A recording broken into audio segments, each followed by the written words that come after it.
të forcave ushtarake amerikane dhe të qeverisë Shteteve të Bashkuara për vendimin e tyre,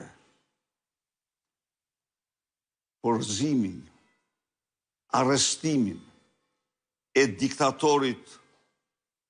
të shëmtuar të Venezuelës, Maduros, dhe evakuimin e tij jashtë vendi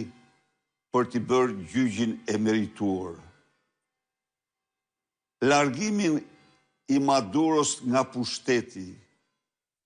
këtij diktatori të lidhur me drogën dhe manipulimin e zgjedhjeve, është një lajm i mirë për të gjithë njerëzit e lirë kudo në botë, në veçanti për popullin e Venezuelës që vuajti kaq vite në regjimin e tij. Por është një lajm shumë mirë dhe për shqiptarët të cilët përjetojnë regjimin e klonit të tij në Shqipëri, të cilën mediat amerikane dhe jo vetëm ato e kanë quajtur Ramaduro. Këto zhvillime në Venezuelë janë një inkurajim shumë i madh për opozitën shqiptare për të bërë detyrën e vet largimin sa më shpejt nga pushteti